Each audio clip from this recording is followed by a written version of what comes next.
जय जय रघुवीर समर्थ।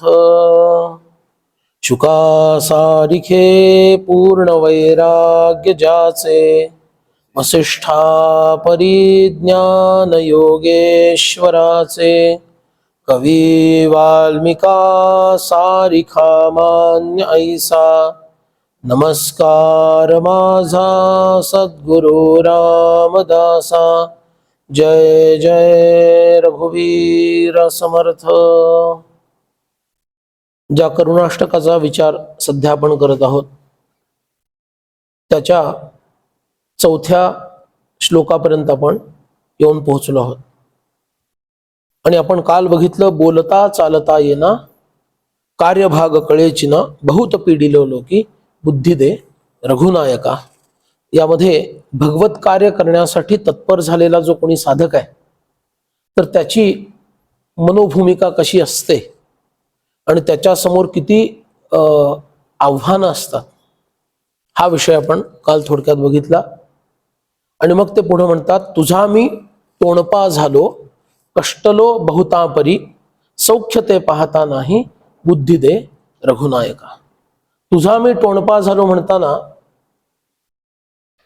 निकामीपणाचा एक त्याला भावार्थ आहे तोंडपा शब्दाला, की कुठल्याच कामामध्ये योग्य नसणं म्हणजे तोंडपा। त्याला काहीच करता येत नाही आणि कुठंच त्याचा उपयोग नाही। निरुपद्रवी हा सौम्य शब्द आहे, त्याचा उपद्रव नाही आहे, पण निरुपयोगी हा कठोर शब्द आहे। कुठंच उपयोग नाही याचा, म्हणजे तो व्यवहारातही योग्य नाहीये आणि तो परमार्थातही योग्य नाहीये।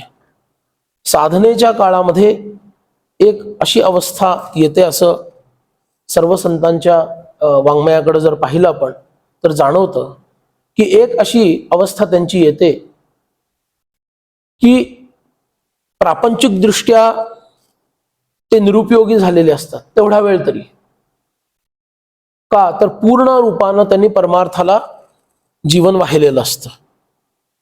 त्यामुळं आणि त्यात जर तो साधक गृहस्थाश्रमातला असेल, घरात राहणारा असेल तर काही बोलायला नकोच। उठता बसता त्याला टोमणे ऐकून घ्यावे लागतात इतरांचेही, आणि त्यामुळं तो विचारही असा करायला लागतो, खरंच माझा काही उपयोग नाहीये का? खरंच मी निरर्थक आहे का? बरं, घरात ते घरात, बाहेरही तेच, बाहेरही तसंच व्हायला लागतं। जसं एक उदाहरण सांगतात की जेव्हा या शीख लोकांचे संस्थापक, शीख पंथाचे संस्थापक नानक देव हे लहान होते, त्यांना देवाचं खूप वेड होतं। आता मुलगा मोठा झाला आहे, मोठा झालाय म्हणजे 10-12 वर्षाचा झालेला आहे। आजच्यासारखं नाही, 30 आली तरी कळत नाही की पुढं काय करायचं आहे। 5 डिग्र्या हातात आहेत पण पुढं काय करणार आहे माहिती नाही, बिझनेस की नोकरी असं नाही। 10-12 वर्षाचा मुलगा झाला, त्याला काम काहीतरी शिकवायचं तरी, नाही तर कामाला लावायचं। हा शिकत तर काही नाही आहे, याला काहीतरी काम द्या म्हणून त्याला एका दुकानात लावलं कामाला, आणि त्या व्यापाऱ्याने सांगितलं मापटी भरून दे याला, एक 20 मापटी काहीतरी धान्य दे असं सांगितलं। तर यांनी सुरू केलं 1, 2, 3 असं, आणि मग 13, पुढचं मापट 13, त्याच्या पुढचं 13, त्याच्या पुढचं 13।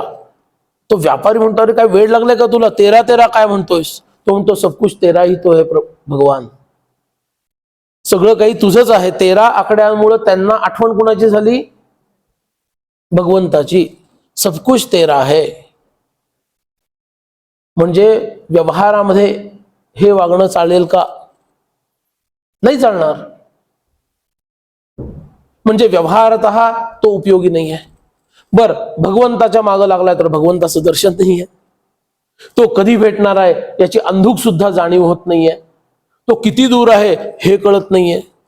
म्हणजे पारमार्थिक दृष्ट्या सुद्धा अपूर्ण, व्यावहारिक दृष्ट्या सुद्धा अपूर्ण अशी एक अवस्था, फेज साधकाच्या जीवनामध्ये येते। आणि त्या अवस्थेमध्ये त्याला माझा जगात कुणालाच उपयोग नाहीये असं वाटायला लागतं. आणि ती अवस्था फार घुसमटून टाकणारी असते. त्या अवस्थेमध्ये तो साधक इतका घुसमटून निघतो, एकीकडे भगवंत तर लाभलेला नाही आणि दुसरीकडे प्रपंच तर सोडलेला आहे. आपल्याला सवय कशाची असते? कम्फर्ट झोनची सवय असते ना. माझा कम्फर्ट झोन जोपर्यंत मी ब्रेक करत नाही तोपर्यंत माझी प्रगती होत नाही. ते परमार्थातही सत्य आहे, ते व्यवहारात सुद्धा सत्य आहे. पण माणसाला स्वतःचा कम्फर्ट झोन कधीही मोडवत नाही. आणि ही पद्धत आहे टोणपा झालो हे म्हणताना त्यांनी आपला कम्फर्ट झोन तोडून टाकलेला आहे. त्याला प्रपंचामध्ये रुची राहिलेली नाही. परमार्थाचं काय? रामराय बघून घे. मी त्याचं नाव घेऊन बाहेर पडलोय, त्याच्यासाठी बाहेर पडलोय. आता मला बाहेर पडल्यानंतर पाडायचं की चालवायचं हे त्याचं त्यांनी बघायचं. पण हे म्हणण्यासाठी सुद्धा तुम्ही तसं केलेलं असलं पाहिजे.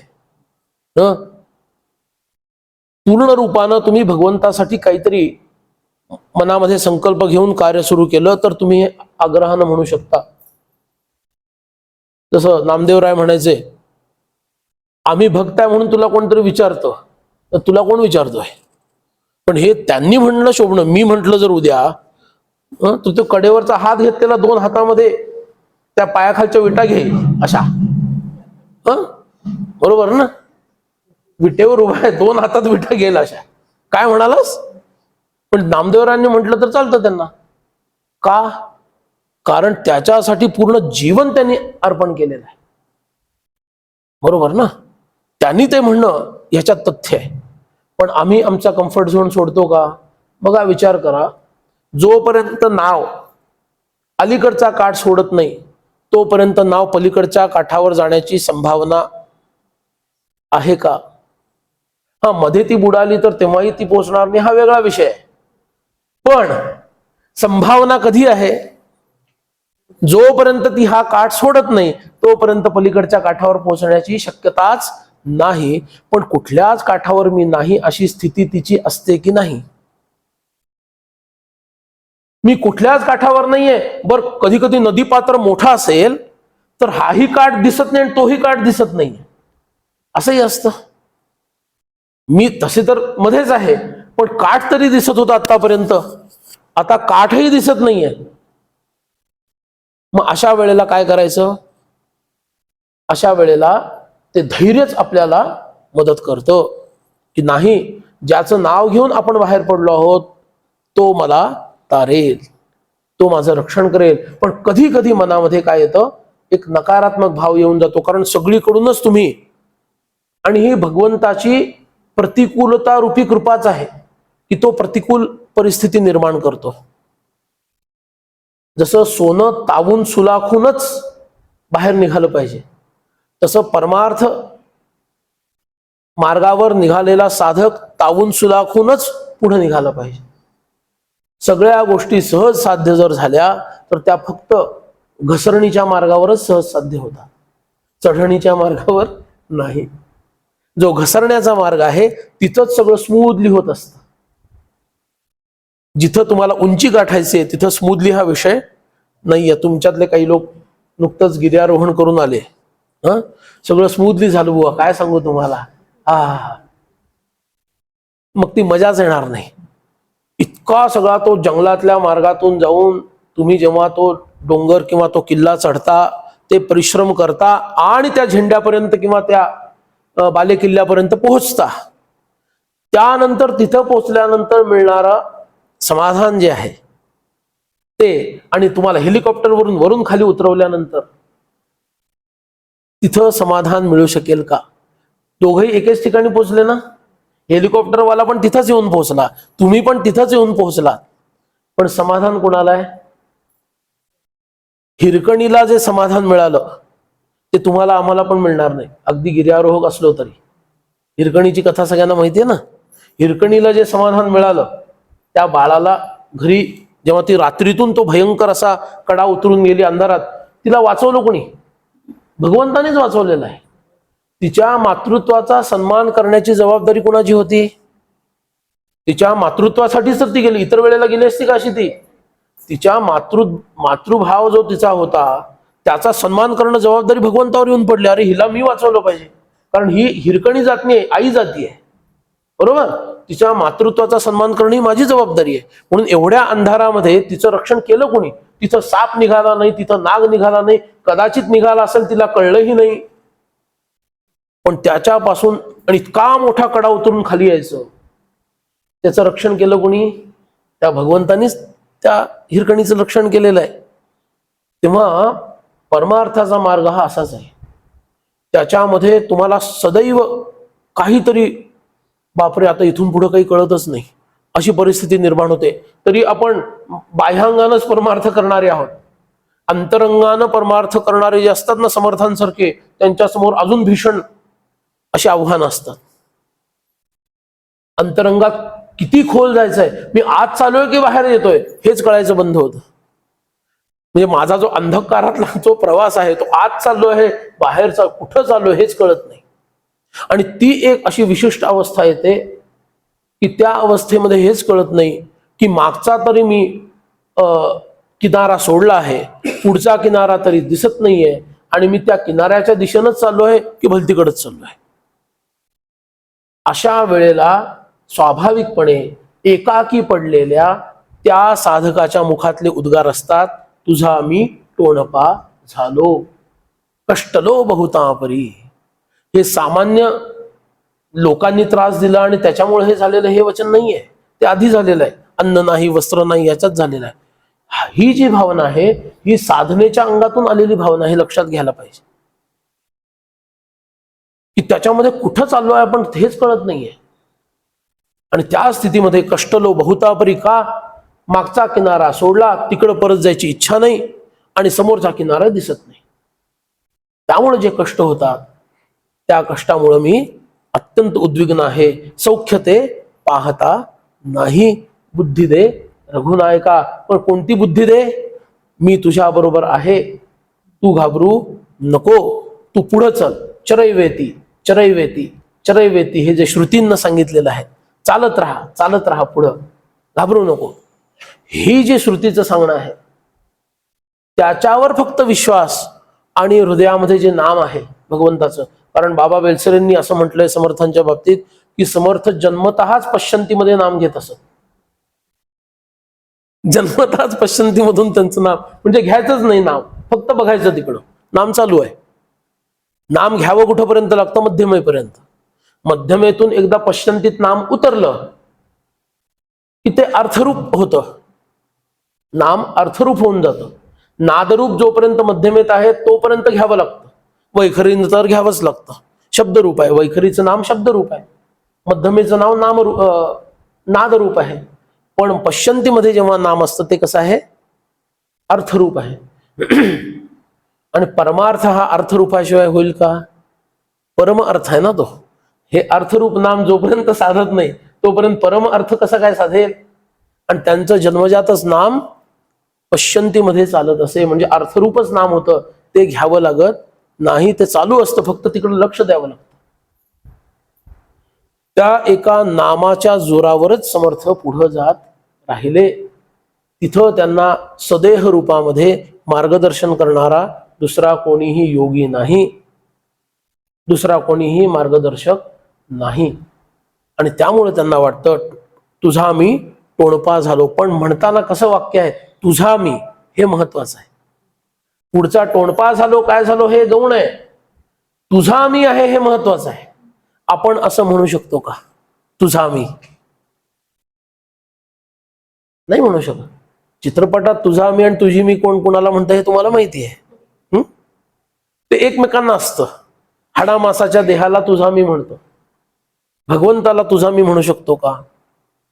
तुझी मी असं म्हणू शकतो का? नाही म्हणू शकत आपण. सगळ्यात महत्वाचं वाक्य टोणपा झालो, कष्टलो बहुतापरी, सौख्य ते पाहता नाही, हे सगळं गौण आहे. सगळ्यात मुख्य आहे मी तुझा आहे. हीच शिदोरी त्यांच्याकडे आहे, मी तुझा आहे. या एका शिदोरीवरच त्यांचा पूर्ण हा प्रवास एकट्याचा झालेला आहे. आणि ती शिदोरी आमच्याजवळ असत नाही. ती शिदोरी नसते म्हणून आमचं सगळं अडतं. आणि बाकीचं सगळं आहे परत, तोंडपा पण आहे, सौख्य नाही ही अवस्था आमची आहे, कष्टलो बहुता परी ही आमची अवस्था आहे. पण तुझा मी ही अवस्था नाहीये, महत्वाची अवस्थाच आमच्याकडं नाहीये. आणि त्यामुळं आमचं काम होत नाही, त्यांचं होतं. आम्ही नुसतंच म्हणतो बुद्धी दे रघुनायका, पण ते देताना माझा असशील तर देईन ना, भलत्या कोणाचा असशील तर मी माझ्यातला शेअर तुला कसा काय देईन, माझा असला पाहिजेस तू. म्हणून आपली भक्तांची जबाबदारी काय आहे, मी भगवंताचा होणं ही आपली जबाबदारी. याच्यातून घेण्याचा मुद्दा काय आहे, भगवंताचा मी व्हायला हवा. त्याला वाटायला तर हवा हा माझा आहे, बरोबर. कधी वाटेल माझा आहे असं? आम्ही कधीतरी हंबरडा फुडला रामा वाचव. रामरायला कळलं पाहिजे कुठून आवाज येतोय, कुठल्या घरातून आवाज येतोय, कुठल्या गल्लीतून आवाज येतोय, आणि आवाज येतोय कुणाचा. म्हणजे हा शेजाऱ्याला रामा वाचव म्हणतोय की मलाच बोलवतोय. त्याला तरी कळलं पाहिजे की नाही. हा रोजचा जर आवाज असेल तर आपण ओळखतो. जसं घरातल्या लोकांना आपण एखादं दार बंद असं टक टक टक केलं, कोण आहे, मी आहे, असं आपण उत्तर देतो. म्हणजे मी आहे याच्यावरून, मी शब्दावरून कोण आहे कळत नाही, पण आवाजावरून कळलं पाहिजे हा मी म्हणणारा कोण आहे. पती आत असेल, पत्नीने टकटक केलं, कोण आहे, मी आहे असं जर पत्नीनं म्हटलं, मी म्हणजे कोण असं विचार आतून उत्तर आलं तर काय होईल, दार फुटून बाहेर निघेल की नाही. लॅच तोडून, ज्याला काय म्हणतो कडक लक्ष्मी, लॅच तोडून आत, मी आहे म्हणजे कळत नाही मी कोण आहे ते. किती झाले वर्ष आपल्याला विवाहाला होऊन, 20 वर्ष तुमच्या बरोबर संसार केला, आवाज ओळखत नाही म्हणजे काय. काय अपेक्षित आहे, आवाज ओळखणे अपेक्षित आहे. आता मी जर म्हटलं रामा वाचव, तर रामाला कुणाला वाचवायचं हे आवाज ओळखीचा वाटायला हवा की नको रामरायाला. हा कोण माझ्या नावानं एवढा विव्हळतोय बाबा. म्हणून तुझा मी होणं हे इतकं गरजेचं आहे. म्हणून एक नियम, किमान 5 वेळा भगवंताचं स्मरण करा दिवसात. पहाटे उठल्या उठल्या एकदा करा, कामावर जाताना एकदा करा, जेवणाच्या आधी एकदा करा, संध्याकाळी घरी आल्यानंतर एकदा करा, आणि रात्री झोपायच्या एकदा आधी करा. 5 वेळा देवाचं स्मरण करा दिवसातून. तसं तर हे फारच कमी आहे. ज्याच्यामुळे सगळं चाललेलं आहे त्याचं स्मरण क्षणोक्षणी व्हायला पाहिजे. पण टू स्टार्ट विथ, सुरुवात करताना उठल्या उठल्या स्मरण करावं देवाचं. पूर्वेकडे किंवा उत्तरेकडे तोंड असावं आणि छान भगवंताचं स्मरण व्हावं. एक 5 मिनिटं 10 मिनिटं जेवढा वेळ आहे तेवढा. हे कारण नाही सांगायचं की उशीर होतो मग 5 मिनिटं आधी उठ. आम्ही म्हणतो उशीर होतो म्हणून मी स्मरण करत नाही. अरे मग 5 मिनिटं आधी उठायचं, काय अवघड आहे. त्या वेळेला करावं. कामाला निघताना एकदा करावं, म्हणजे देवाला वंदन करतो आपण त्यावेळेला करावं, म्हणजे वंदन करून जावं असे अपेक्षित आहे. घरातून कामाला बाहेर पडताना वंदन करून बाहेर पडावं, देवाला नमस्कार करावा आणि मग बाहेर पडावं. त्यावेळेला त्याचं नमस्कार करायचं म्हणजे नमस्कार ठोकायचा नाही. नमस्कार प्रेमाने करायचा. त्याला वाटलं पाहिजे हा मला नमस्कार करतोय, बरोबर ना. असं प्रेमाने, अगदी जसं डोळ्यात प्रेम आणून पाहणं म्हणतो ना, तसं प्रेम आणून त्या भगवंताकडे पाहावं. आपल्या घरात जी मूर्ती आहे किंवा माझे जे आराध्य आहेत, एखादा फोटो असेल समजा, प्रेमाने त्याला पाहावं. आणि आता आपला वियोग आहे बरं, तू लवकर बोलवशील तर येईन, ते तर आहेच ओव्हर टाइम ठरलेला. असं प्रेमाने त्याला म्हणावं आणि मग निघावं. मग कामात आपण व्यस्त असणार, मग कधीतरी त्या अस्ताव्यस्त अवस्थेतून जेवायला बसणार, बूट घालून का असे ना पण, बरोबर. त्यावेळेला एकदा भगवंताचं स्मरण करावं की देवा तुझ्या कृपेनं जगी पाहता देव हा अन्नदाता. अन्नदात्याचं स्मरण व्हायलाच पाहिजे जेवताना किंवा जेवायच्या आधी. त्यावेळेला भगवंताचं स्मरण करावं. आपलं काम झालं आणि येण्याचा प्रवास असेल, कुणी कारमधून येत असेल, कुणी बसमधून म्हणजे जी असते त्यांनी येत असेल, अजून कसं कुणी येत असेल, बाईकवरून येत असेल, तितका जो वेळ आहे तो आपल्याला नामस्मरणासाठी दिलेला आहे भगवंताच्या, असं समजून त्याचं स्मरण करत यावं. घरी आल्यानंतर हातपाय वगैरे धुवून भगवंताचं स्मरण पुन्हा धूपदीप करून करावं. तो त्याचाच एक भाग. रात्रीचं जेवण काही घेतात, काही थोडक्यात उरकतात म्हणून तो उल्लेख नाही केला, नाही तेव्हाही करावं स्मरण. आणि झोपायच्या आधी मात्र अवश्य स्मरण करावं देवाचं. तुझ्या कृपेमुळं आजचा दिवस हा कारणी लागला. का तर 5 वेळा स्मरण तरी झालं. 5 वेळा स्मरण झालं, आजचा दिवस कारणी लागला असं म्हणावं. प्रपंचात काही का गोंधळ झालेला असे ना, त्याला आपण वेटेज देतो म्हणून तो सगळा प्रॉब्लेम आहे. कळलं का? प्रपंचातल्या गोंधळाला किंवा प्रपंचातल्या यशाला आपण फार वेटेज देतो म्हणून आमचा प्रॉब्लेम आहे.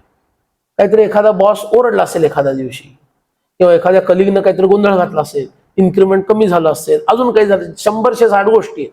किंवा अहोंनी कधी कधी म्हटलं असेल कालच्यासारखी नाही झाली भाजी, आम्ही डिस्टर्ब, असंही झालं असेल, काही असेल, त्याला किती वेटेज द्यायचं? वेटेज कशाला द्यायचं? इतक्या गडबडीत मी 5 वेळा देवाचं स्मरण केलं, ते त्याच्या कृपेमुळेच झालं, म्हणजे माझा दिवस काय झाला.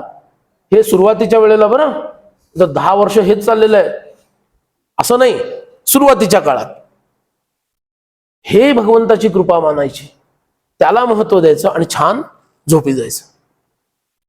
असं आम्हाला करता आलं पाहिजे. तेव्हा कुठं हळूहळू आम्ही हा किनारा सोडायला सुरुवात केली असं होईल. तर आम्ही किनारा निघतोच आहोत असं म्हणेपर्यंत परत नांगर टाकला, आता उद्याच. रोज चालढकल सुरू आहे. परमार्थाच्या बाबतीत ही चालढकल आपल्याला धोकादायक आहे. जसं लहान मुलाला तो पडेल म्हणून जर आई काखत घेऊनच फिरायला लागली तर त्या मुलाला आयुष्यात कधी चालता येणार नाही. म्हणजे त्या मुलाला अपंग बनवायला आईच कारणीभूत होईल. बरोबर? तो पडला पाहिजे, ठिचकाळला पाहिजे, गुडघा फुटला पाहिजे, त्याशिवाय त्याला ते जमणार नाही. तसं इथं मीच माझी आई आणि मीच माझा बाप बनायचं आहे परमार्थामध्ये.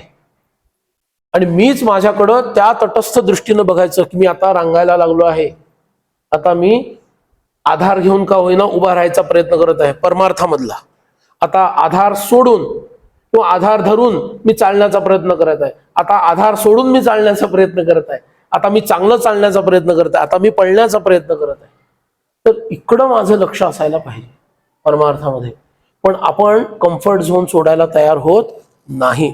म्हणून ज्याला ते जमलं त्यानं ते गाठलं, आणि जो तिथंच घुटमळत राहिला त्याचा तो जन्म वाया गेला.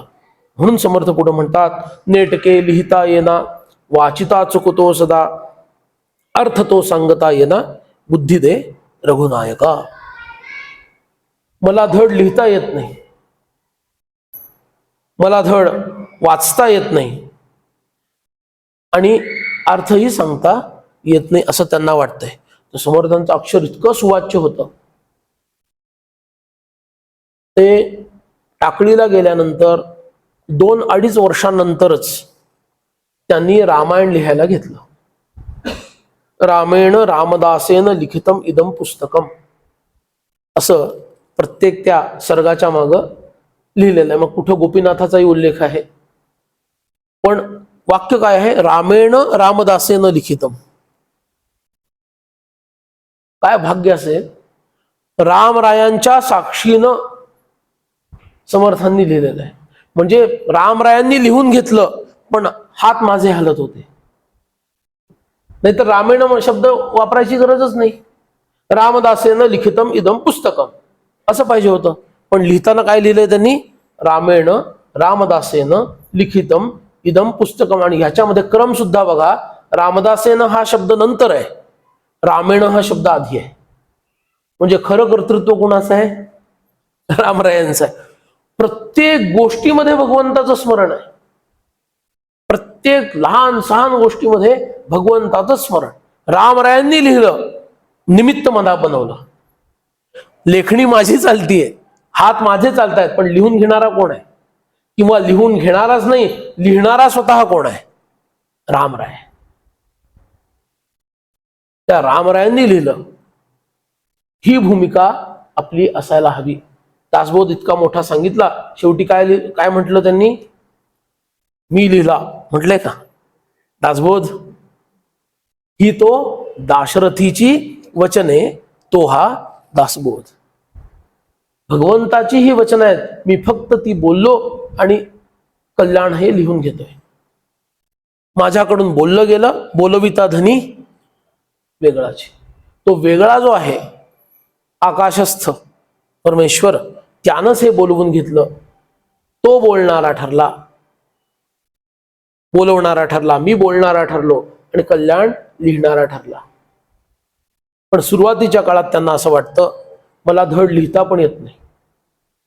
आता लहानपणी त्या 11, 12, 13 वर्षाच्या वयामध्ये कागद तयार करणं, तो खळून घेणं. आता रेडीमेड कागद मिळतात, त्यावेळेला कागद तयार करावे लागत, तो खळून घ्यावा लागे, त्याचे सामे तयार करावे लागत, म्हणजे अशी व्यवस्था तयार करावी लागे, त्याच्या बारीक रेषा ओढून ते बनवून घ्यावं लागे आणि त्याच्यानंतर शाई बनवावी लागे, शाई स्वतः तयार करावी लागे वेगळ्या वेगळ्या रंगाची. आणि पूर्वीचे लोक इतके मराठीत बोलायचं तर आर्टिस्टिक होते, आपल्यासारखे नव्हते. काहीतरी तिथं छानसं फूल तरी काढायला हवं, एखादं चित्र काढायला हवं. श्री गणेशायनं महा लिहिलं आणि आपण लिहायला सुरू केलं. पूर्वीचे लोक असं नसत करत. छान गणपतीची एखादी छोटंसं चित्र काढलं जायचं, गणपती बाप्पाचं सुंदर चित्र काढावं आणि मग खाली लिहावं श्री गणेशाय नमः. रामायण रामदासेनं लिहिताना रामरायाचं एखादं छान चित्र असावं. मग ते चित्र म्हणजे अगदी ब्लॅक अँड व्हाईट नसावं, त्याच्यात रंग भरावे. किती कलात्मक जीवन पूर्वीचे लोक जगायचे. तुम्ही बघा, मुद्दाम अगदी तुम्ही गुगलवर जरी पाहिलं तरी तुम्हाला मिळेल समर्थांनी लिहिलेला वाल्मिकी रामायण. हे जर तुम्ही पाहाल ना तर तुम्हाला लक्षात येईल त्याच्यावर चित्र काढली आहेत समर्थांनी, त्याच्यावर फुलं आहेत सुंदर सुंदर. तर हे सगळं त्यांनी केलेलं आहे. पण सुरुवातीला त्यांचं म्हणणं काय आहे? असं सुंदर सुंदर जे लिहिणं आहे ना ते मला जमत नाही. त्याचा अर्थ तसा समजून घ्यायचा, लिहिता येणं याचा अर्थ आई वडिलांनी समर्थांना अक्षरशत्रू बनवलं नव्हतं. समर्थ उत्तम लिहायचे, लिहिता येईना याचा हा भावार्थ घ्यायचा. सुंदर कागद तयार करता येणं, सुंदर लिहिता येणं, हे मला जमत नाही, चित्र काढता येत नाही, हा सगळा भावार्थ त्याच्यात आला. मग ते सगळं ते शिकले.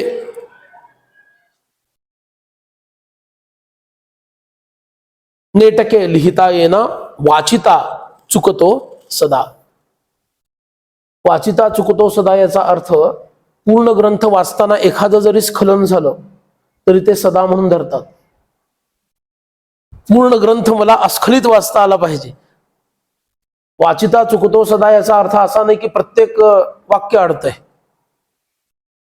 दर एक 10-15 शब्दांनंतर तो शब्द उच्चारताना काहीतरी चूक होती, असा त्याचा अर्थ नाहीये. संपूर्ण जे तुम्ही वाचन केलं ग्रंथाचं ते वाचताना चुकून सुद्धा एकदा स्खलन झालं की त्यांना वाटतं वाचिता चुकतो सदा. कारण स्टँडर्डच इतकं हाय आहे. 99 ला कट ऑफ जर ठेवला, विचार करा, 99% त्यांनी जर कट ऑफ ठेवला तर 98 सुद्धा त्यांच्यासाठी काय आहे? फेल आहे. आम्ही 35 लाच कट ऑफ ठेवतो, याचा अर्थ 65% आलं नाही तरी चालतं, हाच अर्थ झाला ना. 35% जर उत्तीर्ण मानलं आपण, 35% उत्तीर्ण, याचा अर्थ 65% त्याला आलं नाही तरी चालेल, तो उत्तीर्ण आहे. आणि आता तर ते पण नाहीये, मला वाटतं 8वी 9वी पर्यंत काहीच आलं नाही तरी ढकला पुढा, ढकला पुढा. आणि 10वीत गेल्यानंतर तू मूळ ठेवायचं, कारण त्याला काहीच येत नाही पुढं. तुम्ही किती हाय स्टँडर्ड ठेवलं तुमचं, त्याच्यावर हे सगळं अवलंबून आहे. समर्थांसारखे जे महापुरुष असतात ते जन्मजातच इतके प्रतिभाशाली, कारण देवाचीच त्यांना प्रेरणा असते की त्यांच्या दृष्टीनं चुकून एखादं स्खलन झालं तरी मला वाचताच येत नाही. कसं काय येत नाही बघतोच आता. इतकं ते त्याचा पाठपुरावा करतात. रेज द बार म्हणून एक इंग्रजी कविता आम्हाला लहानपणी आठवते, शाळेमध्ये होती, इंग्लिश मधली होती. Raise the bar. Raise the bar म्हणजे काय? स्वतःच ध्येय अजून थोडं वाढवा, पुढं जाल आपलं ध्येय अजून थोडं वाढवा, पुढं जाल अजून ध्येय वाढवा, हे होत राहायला पाहिजे. बाल हनुमंतांचं उदाहरण सांगतो म्हणजे लक्षात येईल.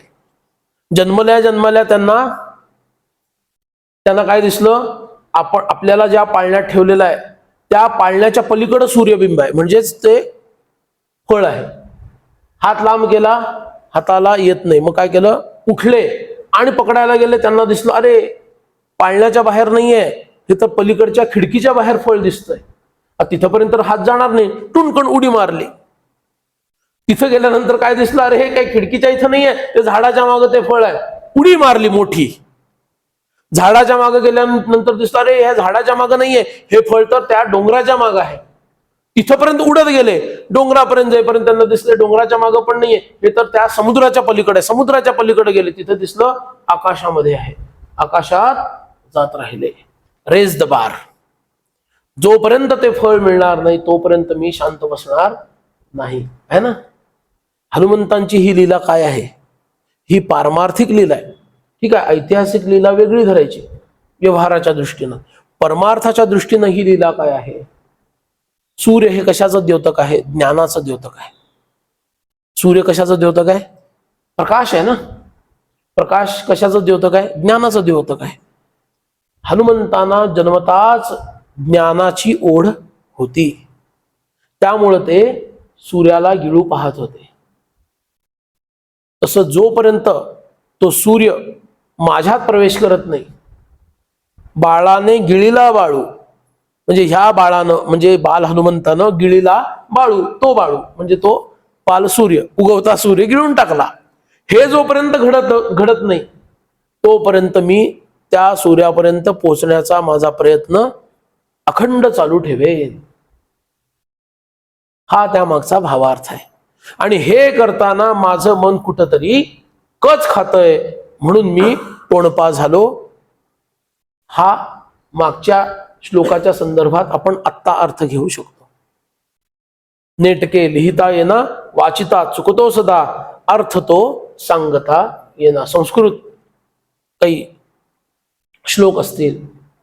रामायणातील संस्कृत खूप सुलभ सुंदर आहे, पण महाभारत भागवत याच्यातील संस्कृत हे कठीण आहे. अगदी योग वासिष्ठातील संस्कृत सुद्धा सोपं नाहीये, किंवा अन्यही काही ग्रंथ आहेत त्याच्यातील संस्कृत सुद्धा कठीण आहे. मग त्याच्यात जर अर्थ कुणी सांगायला सांगितला तर तो अर्थ सांगता मला येत नाही. एखादं कुठं अडलं तर त्यांना वैषम्य वाटतं. एखादा भावार्थ सांगता आला नाही त्या शब्दाचा तर त्यांना ते वैषम्य वाटतं. आणि वयाच्या कितव्या वयाच्या 12व्या 13व्या वर्षीची ही स्थिती आहे. त्यामुळे ते म्हणतात मला ह्यातलं काहीच कळत नाही, बुद्धी दे रघुनायका. याच्यातून एक अभिप्सा लक्षात येते, लिहिणे, वाचणे आणि अर्थ सांगणे.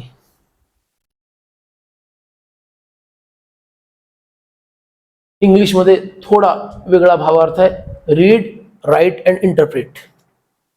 इथं थोडा वेगळा आहे, राईट, रीड अँड इंटरप्रेट. तोच सिद्धांत समर्थांनी सांगितला. प्रत्येक साधकाला दिसा माझी काहीतरी ते लिहावे, प्रसंगी अखंडित वाचित जावे. काहीतरी लिहिलं पाहिजे. मग लोक काहीच लिहिता येत नाही म्हणून श्रीराम जयराम जय जयराम लिहितात. ठीक आहे, तेही काही वाईट नाही आहे लिहायचं म्हणून. पण ह्या ज्या ओव्या आहेत, एखादी ओवी आवडली ती लिहून काढली पाहिजे. एखादा अभंग आवडला लगेच लिहिला पाहिजे. का? तर लिखाणाचा फायदा काय होतो? तुम्ही बरोबर लिहिला की नाही हे बघता आधी. लिहिताना आधी ऐकलेलं असतं किंवा वाचलेलं असतं, त्यावेळेला एकदा ते म्हटलं जातं. प्रत्यक्ष लिहिताना ते म्हटलं जातं आणि लिहून झाल्यानंतर बरोबर आहे की नाही हे तपासताना पुन्हा म्हटलं जातं. 3दा आवृत्ती होते लिखाणामध्ये, 3दा आवृत्ती होते. म्हणून लिहिणं महत्वाचं आहे. म्हणून काही काही असे उपक्रम आपणच स्वतः करायला हवेत. एखादा उतारा लिहून काढावा, काही लोक बघा दासबोध लिहून काढतात, मनाचे श्लोक लिहून काढतात, ज्ञानेश्वरी लिहून काढतात. का? सत्कारणी वेळ जातो, पहिला मुद्दा. आणि दुसरं म्हणजे छान आपल्याकडून लिहिलं जातं आणि ते लिहून झाल्यानंतरचं जे समाधान आहे ते शब्दात वर्णन करण्यासारखं नाही. तो वेगळंच समाधान आहे लिहून काढण्याचं. बरं, देवाचं लिहितोय, कसंही बसून कुठेही वाकडं तिकडं बसून टीव्ही बघत बघत लिहिलं जाईल का? नाही जाणार. त्याला एक वजन आहे, त्याला एक पद्धत आहे, बरोबर. त्याच पद्धतीनं तुम्ही ते लिहिलं पाहिजे. किती गोष्टी बदलतात आपल्यामधल्या, आपल्याला किती सवय चांगली लागते, चांगला विचार करायची सवय लागते. म्हणून लिखाण अत्यंत महत्वाचं आहे. जेव्हा जेव्हा शकेल, समर्थांची तर पद्धत होती, ते काय करायचे, एखाद्या ग्रंथावर जर माशी बसली तर त्या ग्रंथाची मर्यादा मी पाळली नाही असं मानायचंय. आणि पूर्वी प्रिंटिंग नव्हतं, नकलवून घ्यावं लागायचं. मग काय करायचं, वेळात वेळ काढून तो ग्रंथ स्वतः त्याची नक्कल बनवायची आणि तो पूर्ण झाला लिहून की मग तो बांधून घ्यायचा आणि हा जो जुना ग्रंथ आहे तो कुणाला तरी देऊन टाकायचा. हा घे तुझ्यासाठी. किती उत्तम मर्यादा त्यांनी निर्माण केली बघा.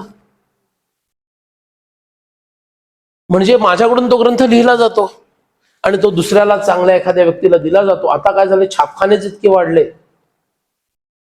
त्यामुळं एक छान वाक्य मी ऐकलं की पूर्वी बाइंडिंग नव्हतं, त्यामुळं लेखकावर मॉरल बाइंडिंग खूप होतं काय लिहायचं ते.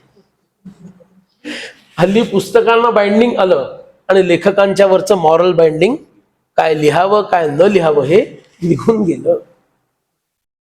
म्हणून साधकांनी अगदी रोज नाही जमलं तर किमान आठवड्यातला एखादा दिवस तरी काहीतरी लिहावं चांगलं.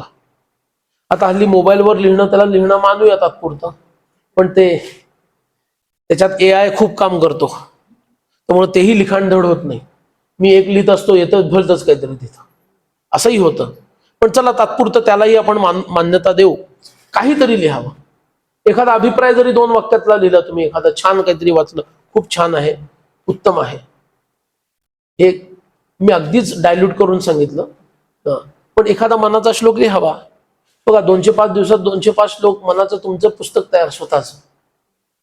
4 ओळी लिहायला किती वेळ लागतो तुम्हीच विचार करा.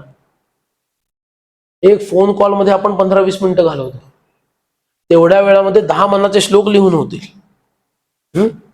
पण आपल्याला ती तसदी स्वतःच्या हातांना अजिबात द्यायची नसते. काहीतरी लिहावं, काहीतरी वाचावं. रोज वाचन व्हायला पाहिजे, रोज वाचन व्हायला पाहिजे. आणि अर्थ तो सांगता येणार, याचा अर्थ आहे जे वाचलं त्याचं तुम्ही चिंतन केलं पाहिजे. राईट, रीड अँड इंटरप्रेट, हेच जमलं पाहिजे. एका श्लोकामध्ये माणसाचा उत्कर्ष कशात आहे, सरस्वतीची उपासना कशी करावी, हे एका श्लोकात समर्थाने सांगितलं. एका श्लोकात. फक्त तो निषेधात्मक श्लोक आहे एवढंच, त्याला आपण विधिरूप श्लोक केला की काम झालं. म्हणून रोज किंवा किमान 2-4 दिवसामध्ये, आठवड्याभरात मी काहीतरी लिहावं. रोज मात्र श्रवण केलं पाहिजे आणि जे श्रवण केलं त्याचं चिंतन केलंच पाहिजे. चिंतन करायचं म्हणजे काय असतं, इतकं सगळं सांगितलेलं असतं, त्याचा निचोड छोटासा काढता आला पाहिजे, सिनॉप्सिस, त्याचा सारांश मला काढता आला पाहिजे, त्यालाच चिंतन म्हणतात. आणि ते चिंतन जसंच्या तसं देता येत नाही, म्हणून ते फुलवून सांगावं लागतं. ठीक आहे ना. फक्त चिंतन ग्रहण करण्याची क्षमता ज्यांची असते त्यांना तेवढंच द्यावं लागतं. ज्याला प्रोटीनची गोळी म्हणतात, हल्ली प्रोटीनच्या गोळ्या देतात वाटतं, बरोबर ना. कारण इतकी आमचा विकास इतका झाला, आमची प्रगती इतकी झाली की सगळ्या झाडांचा कस निघून गेला, सगळ्या फळांमधला कस निघून गेला, भाज्यांमधला कस निघून गेला. त्यामुळे आम्हाला सप्लिमेंट जीवनामध्ये इम्प्लिमेंट करावं लागतं, बरोबर. सप्लिमेंटच्या गोळ्या प्रोटीन गोळी. मग त्या प्रोटीन गोळीमध्ये काय असतं? प्रोटीनच, जे इतकी भाजी खाल्ल्यानंतर इतकं प्रोटीन मिळणार आहे, तेच कॉन्सन्ट्रेटेड प्रोटीन त्याच्यामध्ये असतं. तोच सारांश असतो. ते आर्टिफिशियल आहे हा सोडून देऊ भाग. एवढी भाजी आपण खाल्ली, त्या भाजीतलं प्रोटीन किती निघालं?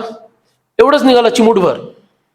तेच रक्तामध्ये शोषलं जातं, बाकीचा निचरा होतो. बरोबर आहे ना? पण मग ते तसंच का आपल्याला तसंच्या तसंच का या निसर्गानं दिलं नाही? कारण तसं ग्रहण करण्यासाठी माझी योग्यता नाही, म्हणून ते जसंच्या तसं मला घेता येत नाही. मग ते डायल्युटेड फॉर्म मध्ये मी घेतो आणि कॉन्सन्ट्रेटेड फॉर्म मध्ये आतली डायजेस्टिव्ह सिस्टीम त्याला ऍब्झॉर्ब करून घेते. तीच गोष्ट श्रवण किंवा वाचन आणि चिंतनामधली आहे. तुम्ही श्रवण करता त्यावेळेला डायल्युटेड फॉर्म मध्ये असतं आता जे चाललंय ते, पण नंतर जेव्हा चिंतनाला बसाल तेव्हा सगळ्या कथा बाजूला काढायच्या, सगळे विनोद बाजूला काढायचे, सगळे शब्दाच्या काही कोटी केलेल्या असतात त्या बाजूला काढायच्या, आणि तत्वार्थ त्याच्यातला काय होता तो फक्त कॉन्सन्ट्रेटेड प्रोटीन प्रमाणे आपल्यामध्ये ग्रहण करायचा. अर्थ तो कधी सांगता येतो? जेव्हा त्याच्यातला अर्थ पूर्ण रूपानं मला ग्रहण करता आला तरच मला तो सांगता येईल ना लोकांना, नाहीतर नाही सांगता येणार. म्हणून जसं आपली डायजेस्टिव्ह सिस्टीम स्ट्रॉंग पाहिजे, तशी आपली ही ब्रेनची ॲब्झॉर्बिंग सिस्टीम सुद्धा स्ट्रॉंग पाहिजे. ठीक आहे? आणि त्यासाठी समर्थ म्हणतात, मला रामराय ह्यातलं काहीच जमत नाही रे, काय करू, माझं जीवन फुकट चाललंय. पुढे म्हणतात, प्रसंग वेळ तर्केना सुचेना दीर्घ सूचना, मैत्रिकी राखता येना बुद्धी दे रघुनायका. फार गहन विषय आहे. प्रसंग आणि वेळ, त्याला एक वेगळा शब्द आहे, देशकाल निमित्त. ह्याचं ज्ञान ज्याला असतं, हनुमंतरायांना त्याचं ज्ञान होतं, रामरायांना त्याचं ज्ञान होतं. देश, काल आणि निमित्त. देश म्हणजे लोकेशन, देश म्हणजे काय? मठ. हा देश झाला, ठिकाण. जसं घरी तुम्ही वागाल तसं मठात वागाल का? नाही म्हणा, म्हणजे मला बरं वाटेल. घरी वागतो तसंच मठात चालेल? देशाचं ज्ञान पाहिजे ना, कुठं काय वागावं, काल कधी काय वागावं. पावसाळ्यामध्ये अजिबात छत्री घ्यायची नाही आणि हिवाळ्यामध्ये छत्रीशिवाय फिरायचं नाही, चालेल? नाही चालणार ना. काळ कळला पाहिजे. आणि निमित्त, कोणत्या निमित्ताने आलेले आहात. एकाकडं छान घर बांधून झालं आणि मस्तपैकी, तो भाविक माणूस होता, सुंदर घर बांधलं आणि आता आज गृहप्रवेश करून गृहशांती झाली, बरोबर. आणि त्या निमित्ताने रात्री त्यांनी कीर्तन ठेवलं आणि कीर्तनामध्ये पूर्वरंग छान झाला. उत्तर रंगाला त्यांनी कीर्तनकारांनी लावलं लंका दहन, आख्यान लंका दहन. आणि काय आहे प्रसंग? कोणता आहे? गृहप्रवेश झालाय, नवीन घर बांधलंय, हा सांगतो लंका दहन. कोणत्या निमित्तानं चालू आहे याचं ज्ञान हवं की नको? म्हणून देशकाल निमित्त याचं ज्ञान आमच्या पूर्वजांनी याला खूप महत्व दिलं. या गोष्टीला जो एज्युकेशन जे म्हणतो ना, ते हेच आहे. त्याला किती पुस्तक पाठ आहेत आणि त्याला काय जमतं हे नाही. त्याला कुठल्या ठिकाणी, कुठल्या प्रसंगी, कुठल्या वेळेला काय करावं आणि काय करू नये हे ज्याला कळतं तो शिक्षित माणूस आहे. त्याला कळत नाही, त्याच्या शिक्षणाचा उपयोग काय? शून्य, बरोबर. म्हणून प्रसंग वेळ तर्केना, त्याच्यातला हा भाव आहे. का? समर्थ रामायण लिहितायत, रामराय कधी कसे वागले, मारुतीराय कधी कसे वागले हे त्यांच्या डोळ्यासमोर आहे, आणि मला तर तसं वागता येत नाही. असं त्या मुग्धा शक्तीच्या प्रभावामुळे त्यांना वाटतं की मला हे जमत नाही. जमतंय सगळं, पण वाटत काय राहतं, मला जमत नाही. ती देवाची कृपाच त्यांच्यावर असते. अजून प्रयत्न होईल, अजून प्रयत्न करेल. प्रसंग वेळ तर्केना, कधी काय वागावं हेच कळत नाही. सुचेना दीर्घ सूचना, दीर्घ सूचनेला समर्थांनी नंतरच्या काळात तर इतकं महत्व दिलेलं आहे. दीर्घ सूचना म्हणजे काय? आत्ता मी हे जे करत आहे त्याचे दूरगामी परिणाम काय, याला म्हणायची दीर्घ सूचना. इतक्या बालवयापासून त्यांची बुद्धी काय काम करते बघा. 12-13 वर्षाचा हा मुलगा आहे आणि दीर्घ सूचना हा शब्द तो वापरतोय आपल्या वाङ्मयामध्ये. म्हणून तर संतांचं साहित्य नसतं, संतांचं वाङ्मय असतं. तुमचं आमचं असतं ते साहित्य असतं, संतांचं असतं ते वाङ्मय असतं.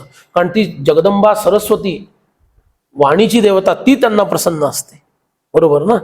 म्हणून त्यांचं वाङ्मय असतं. सुचेना दीर्घ सूचना, मी आत्ता जे करत आहे त्याचं फलित भविष्यामध्ये 1 महिन्यानंतर, 1 वर्षानंतर, 10 वर्षानंतर काय असेल हे मला कळत नाही. म्हणून आता व्यावहारिक दृष्टीनं बघायचं झालं, तुमच्या संस्थेची डायरेक्टर बॉडी जितकी दीर्घ सूचना असणारी असते तितकी ती संस्था प्रगती करते. What are the present challenges,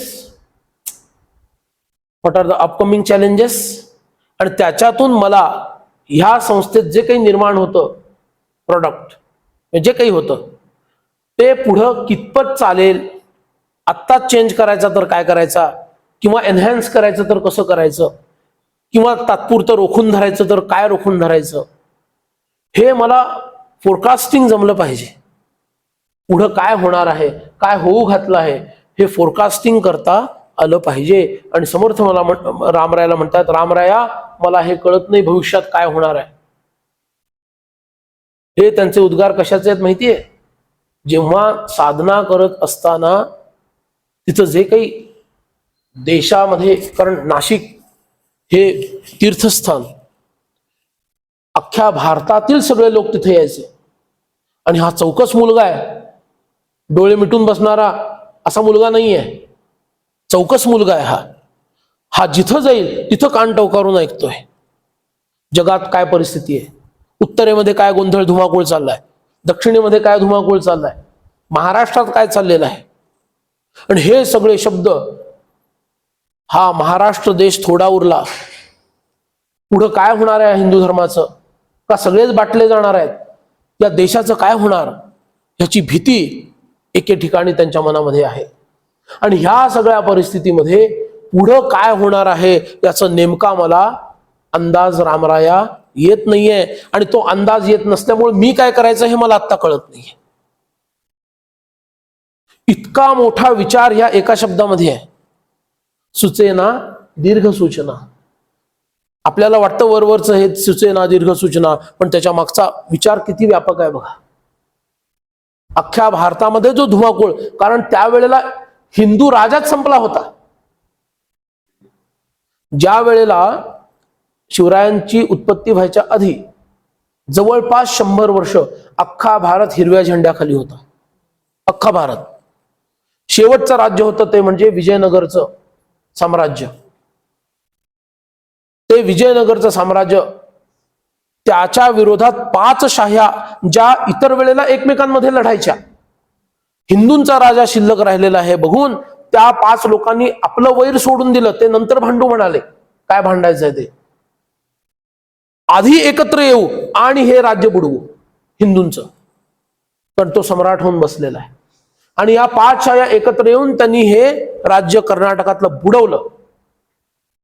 मग नंतर एकमेकात परत भांडत बसले, माझं किती आणि तुझं किती. पण भगवा झेंडा दिसता कामा नये. आणि हे होऊन जवळपास 80 ते 100 वर्ष झालेले आहेत, तेव्हा समर्थ प्रकट झालेले आहेत. आणि अख्ख्या देशातून जिथून जिथून त्यांना कोणी पंजाबी माणूस येत असेल, रामरायांच्या समोर तिथं गारहाणं मांडत असेल, किंवा हा मुलगा स्वतःहून विचारत असेल, कुठून आलात, पंजाबवरून, सांगा बरं काय परिस्थिती आहे पंजाबची, कुठून आलात, आम्ही तिकडं तामिळनाडू करून आलो, काय तिकडची परिस्थिती आहे, आम्ही आंध्रमधून आलो, आम्ही इकडून आलो. हा मुलगा काही साधा सुद्धा मुलगा थोडीच आहे, धर्मस्थापना करणार आहे तो शांत बसणार आहे का? तो विचारतो यांना काय परिस्थिती आहे देशाची. आणि हे सगळं त्यांच्या डोक्यामध्ये आहे. अरे काय, जर राजाच हिंदू राहिला नाही तर हे राष्ट्र तरी हिंदू कसं राहील. सुचेना दीर्घ सूचना. रामराया हे असंच जर चालत राहिलं पुढच्या 50 वर्षात, पुढच्या 25 वर्षात या देशावर काय परिस्थिती येईल सांगता येत नाहीये. आणि त्या स्थितीमध्ये मी काय करायचं हे मला कळत नाहीये. स्वतःचा विचारच नाहीये, सगळा विचार चिंता करीतो विश्वाची. सुचेना दीर्घ सूचना, मला हे कळत नाहीये काय करावं. आणि म्हणून मैत्रिकी राखता येना बुद्धी दे रघुनायका. आता पुन्हा ह्या पर्सनल लेवलवरचा हा विचार आलेला आहे. मैत्रिकी राखता येणं म्हणजे कुणाशी मित्रत्व करायला जावं तर तो वाकड्यात जातो. भगवंत एखाद्याला लवकर तयार करायचं जर त्याला असेल तो जास्तीत जास्त त्रास देतो आपल्या भक्ताला. व्यवस्थाच अशी लावतो की याला जास्तीत जास्त त्रास होईल. पण तुमच्या आमच्यासारख्यांना एवढं तो करत नाही, कारण त्याला माहिती आहे ते आहेत आधी ढेकूळ, थोडं लागलं की फुटणार आहे. ह्याला जास्त त्रास देऊन उपयोग नाही, याला गोडी गुलाबीनच अंधारून गोंधारूनच फुटून यायचं आहे. पण समर्थांसारखे जे असतात किंवा ठाकूरांसारखे असतात, त्यासारख्या लोकांना, श्रीधर स्वामींसारखे असतात, त्यांना मात्र इतके प्रसंग समोर जीवनात येतात, इतके बिकट प्रसंग येतात, पण त्याला ते हार जात नाहीत. ते त्यांनी दाखवून दिलंय प्रत्येकाने आपल्या चरित्रामध्ये. आता आपण ब्रह्मचैतन्य महाराजांचा विचार केला तर गुरूंनी प्रेम केलं की त्यांना शिक्षा दिली असंच वाटावं. वरवर पाहिलं तर गुरु आहे की कोण आहे हा असं आपल्याला वाटेल जर तुकामाईंचं त्यांच्याशी वागणं बघितलं तर. पण द्यायचं ते दिलं ना बरोबर. तुमच्या आमच्याशी असं वागले असते तुकामाई? चुकून पण नाही. जवळ घेतलं असतं, लाड केले असते, अंगावरून हात फिरवलं असतं, थोडं नाम घेत जा म्हणले असते आणि जा म्हणाले असते. कारण त्यांना माहिती आहे ह्याच्याचं नाही, ह्याच्यापेक्षा पलीकडचं व्हायचं नाहीये. पण आपला एक मोठा महंत तयार करायचा आहे.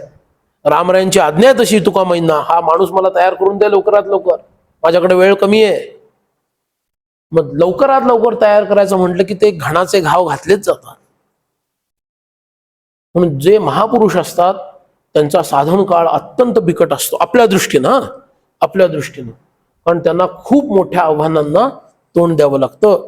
म्हणून रामराज ह्या आजूबाजूच्या लोकांची डोकी बिघडवून टाकत असत तेवढ्यापुरती. का ह्याच्याशी मैत्री नको. थोडी सहानुभूती मिळाली एखाद्याला की तो मला विसरणार. हे जवळचे आहेत बरं, ह्या काकांकडे जात राहिलं तर बरं राहील जरा, तो मला विसरून जाईल. नाही, ह्याला अजिबात नाही. ह्याला तावून सुलाखूनच तयार करायचा.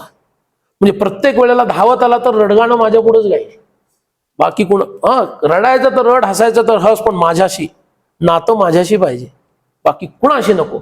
ज्याला एका क्षणात असं तयार करायचं आहे त्याच्याशी भगवंत अशा पद्धतीनं थोडे कठोरपणे वागतात. त्यांचे सद्गुरू देहात असतील तर ते सद्गुरू सुद्धा कठोरपणे वागतात. कल्याण स्वामींना कसं केलंय तयार समर्थांनी? किती कठोर परीक्षा त्यांच्या घेतल्या. का घेतल्या? माणूस तयार करायचा आहे. पुढं 1000 लोकांचा आणि लाख लोकांचा हा उद्धार करणार आहे. मग जो 1000 आणि लाख लोकांचा उद्धार करता निर्माण करायचा आहे तो स्वतः किती कणखर पाहिजे. असा माणूस तयार करायचा असेल तर तावून सुलाखूनच त्याला तयार करावं लागतं. मग मैत्री कोणाशी होत नाहीये. टाकून बोलतात, चिडवतात, डिवसतात. लहान मुलं खेळायला चल म्हणतात, हे म्हणतात अरे माझी साधना आहे, मी कसे खेळायला येऊ? मग ते म्हणतात तू काही कामाचा नाहीयेस. लहान मुलं नको म्हणतात, मोठी माणसं नको म्हणतात, म्हातारे कोतारे नको म्हणतात. मग ये म्हणून कोण म्हणतं? फक्त भगवंत म्हणतात ये माझ्याकडं, मी तुझं सगळं सोडवून देईन. मैत्रिकी राखता येना बुद्धी दे रघुनायका. याच्यातला आणखी एक भावार्थ आपल्या अंगानं जर घेतला तर तो फार भयंकर आहे बरं का. मैत्रिकी राखता येना म्हणजे तुझ्याशीच मैत्री राखता येत नाही आता. समर्थांच्या बाबतीत हे काही सत्य नाही, आपल्या बाबतीत सत्य आहे.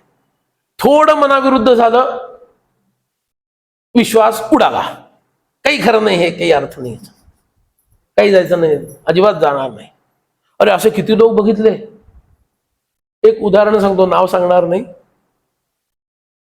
त्यांचे कोणतरी अमुक अमुक असे स्वामीजी अधिकारी बरं का, मोठे सत्पुरुष. त्यांची ही व्यक्ती साधक म्हणजे गुरु मानणारी, आणि त्यांच्या वडिलांसारखे असणारे काका ते अत्यवस्थ झाले. ती व्यक्ती त्यांना पित्याच्या ठिकाणीच मानायची. पण काका म्हणून विमानानं त्या विशिष्ट ठिकाणी ती व्यक्ती गेली त्या त्यांच्या गुरु महाराजांकडं. का तर वेळ कमी आहे, डॉक्टरांनी कधीही काही होऊ शकतं सांगितलेलं आहे. आणि तिथं गेली ती व्यक्ती आणि ते महाराज म्हणजे काही इतके मोठे पोहोचलेले भक्तगण मोठे, ही मार्ग काढत काढत ती व्यक्ती तिथे गेली आणि म्हणाले असं असं आहे स्वामीजी आणि तुम्ही हे करू शकता. ते करूही शकले असते, त्यांचं रक्षण असं असं आहे. ते म्हणाले मला माहिती आहे, जे भगवंताला हवं आहे ते होईल, तू जा. त्यांना वाटलं की स्वामीजींनी वाचवलं, पण भगवंताला वेगळं हवं असेल तर हे कसे काय मध्ये त्यांना मनाविरुद्ध भगवंताच्या विरुद्ध कसे करतील. हे परत आली व्यक्ती तर त्यांना कळलं की आपल्या काकांनी प्राण सोडले. त्या व्यक्तीने गुरुशी भांडण धरलं. आमचे इतके मोठे गुरु असताना हे गेलेच कसे. अरे म्हणजे काय तुमच्या गुरूंचं हे काम आहे का, तुमच्या घरातल्यांचं रक्षण करायचं आणि वाचवायचं हे त्यांचं काम आहे. जेव्हा जीव जायचा तेव्हा जाणार, ते त्याच्या आडवं येत नाहीत. पण त्या व्यक्तीने भांडण काय धरलं, मी आता गुरूंना तोंडच दाखवणार नाही. त्यांचा काय फरक पडतोय त्यांना, तुझ्यासारखे लाखो आहेत, तू असशील किंवा नसशील. कुणी कुणाचं नुकसान करून घेतलं, त्या व्यक्तीनं स्वतःचं नुकसान करून घेतलं. गुरुपासून दूर गेले, रोज गुरूंना नावं ठेवणार. आता गुरूंनी हे केलं नाही, गुरूंनी हे केलं नाही, गुरूंनी हे केलं नाही, काही नाही उपयोग त्यांचा. म्हणजे गुरुद्रोह व्हायला लागला की नाही रोज. मैत्री की राखता ये ना. आमच्या बाबतीत असं होत नाही ना, बघा रे बाबांनो, माझं अमुक अमुक काम देवानी केलं नाही, नाही आता काही नाही हो, त्याच्यात काही अर्थ नाहीये. काय गणपती बसवणार का, नाही काही गणपती वगैरे मी बसवणार नाही, काही उपयोग नाहीये. नवरात्र तर आम्ही कधीच करत नाही, बरोबर आहे. तेव्हा मैत्री की राखता येना, भगवंताशी तरी मित्रभाव आमचा आहे का हे लक्षात घ्यायला हवं. आणि त्या मित्रभावाची जोपासना करता येणं, एकतर दास्य तरी असावं नाहीतर सख्य तरी असावं. दास्याची तरी सख्य असावं नाहीतर सख्याचं तरी दास्य असावं, त्याला तरी शरण गेलेलं असावं. अशा पद्धतीनं आम्हाला भगवंताशी आमचं नातं टिकवता आलं पाहिजे. ते जर नातं टिकवू शकलो तर पुढं काहीतरी होणार आहे. ते नातं नाही टिकवता आलं तर मग मैत्री की राखता येणं म्हणताना इतरांशी राहिली बाजूला, भगवंताशीच मैत्री नाही राहिली आता, असं कधीही होता कामा नये. समर्थ पुढे म्हणतात, संसारी श्लाघ्यता नाही सर्वही लोक हसती, विसरू पडतो पोटी बुद्धी दे रघुनायका. संसारात अजिबात मला प्रेम राहिलेलं नाही. संसार म्हणजे काय, संसरती स संसार, जो सतत तुम्हाला फिरवतच ठेवतो. आपण म्हणतो ना एखाद्याला, अरे तो काय काय चाणाक्ष माणूस आहे, हो रे काय गोल फिरवतो राव, इतका फिरवतो ना आपल्याला वाटावं हा खराच बोलतोय, आणि 4 दिवसांनी बघितलं तर ह्याने आपली फिरकी घेतली असं कळतं. या सगळ्यांना फिरवणारा आहे तो संसार आहे.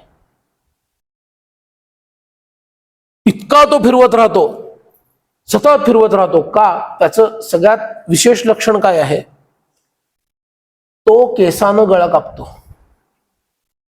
संसाराचं सगळ्यात मोठं लक्षण हे आहे. मित्र म्हणून खांद्यावर हात टाकतो. मग मैत्री, कुठल्याही मित्राला आपण खांद्यावर हात टाकूच देतो की, नाहीतर तो कसला मित्र. पण मित्र म्हणून खांद्यावर हात टाकतो आणि हळूच केसानं गळा कापतो. आणि म्हणून तो सगळ्यात भीषण असा शत्रू आहे. ढाल तलवार समोर घेऊन आलेला किंवा बंदूक अगदी समोर घेऊन आलेला शत्रू समोरून हल्ला करणार आहे, तो शत्रू आहे हे मला माहित आहे. संसार ही अशी गोष्ट आहे की तो शत्रू आहे हेच जाणवू देत नाही.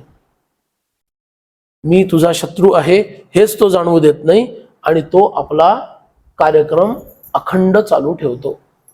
नव्हे सार संसार हा घोर आहे, मना सज्जना सत्य शोधून पाहे.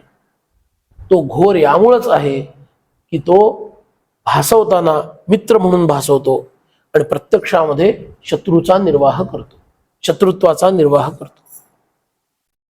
म्हणजे त्याची मिठी ही अफजल खानाची मिठी आहे. वैराग्याचं चिलखत जर तुमच्या शिवाजीच्या अंगावर नसेल तर तो तुमच्या पाठीमध्ये सुरा खुपसल्याशिवाय राहणार नाही. वैराग्याचं जर अंगात चिलखत असेल तर तुमचा अंगरखा फक्त फाटेल, पण तुम्हाला काही होणार नाही. पण आमच्याकडं वैराग्याचं चिलखत कधीच असत नाही. का? आम्हाला अफझल काकांना भेटण्याची फार जवळून ओढ लागलेली असते. अफझल काकांना भेटायचं आहे, अफझल काकांना भेटायचं आहे, त्यांच्या मिठीमध्ये जायचं आहे. तो संसार नावाचा अफझल काका आहे, त्याच्यासमोर शिवाजी गेले तरच टिकणार आहे. कळलं का? ऐरा गैरा गेला तर मुंडकं दाबून त्याला मारून टाकणार तो. म्हणून आपल्याला शिवाजी व्हायचंय की सामान्य व्हायचं हे ज्यांनी त्यांनी ठरवायचं आहे. आणि हे चिलखत जर आम्ही अंगावर चढवलं वैराग्याचं, तर अफझल काका नावाचा संसार आमचं काहीही बिघडवू शकत नाही. उलट आमच्याकडं असणारी विवेकाची वागणुकं त्याच्या पोटात जाऊन त्याचा कोथळा बाहेर काढल्याशिवाय राहणार नाही. तेव्हा हा विवेक आपण करायचा. इथून पुढचा विषय आहे तो आपण उद्या पाहणार आहोत. पण एक मात्र नक्की याच्यातून की या करुणाष्टकाच्या माध्यमातून मी परमार्थाच्या कुठल्या पायरीवर आहे हे तटस्थपणे मला माझ्याकडे पाहता आलं पाहिजे की मी कोणत्या पायरीवर नेमका आत्ता उभा आहे. कारण सामान्य निदर्शनास हे येतं की आपण प्रपंचामध्ये आपल्याला कमी लेखत असतो आणि परमार्थामध्ये वरिष्ठ लेखत असतो.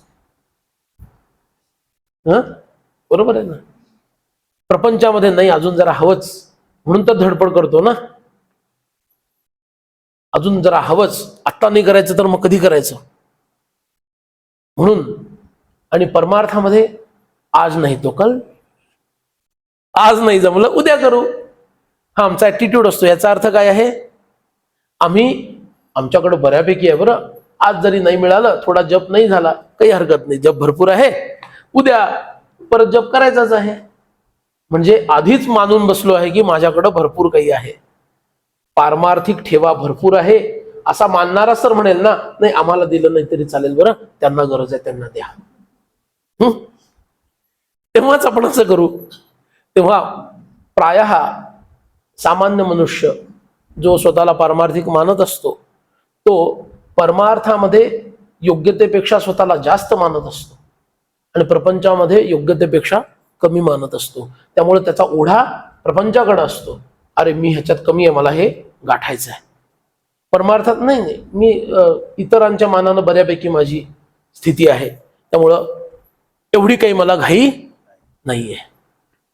तेव्हा हे आपण तटस्थपणे बघावं की नेमकी माझी परमार्थातली पायरी काय आहे आणि किती काळ माझ्यासमोर अजून शिल्लक आहे तो तर कोणालाही माहिती नाही आहे, पण अंदाज केला तर, आणि किती कमी कालावधीत किती मोठं मला मार्गक्रमण करायचं आहे हा विचार केला की मग आपण झडझडोनी वाहिला निघ हे जे माऊली म्हणतात तसं माझ्या बाबतीत कदाचित होण्याची शक्यता आहे. जय जय रघुवीर समर्थ.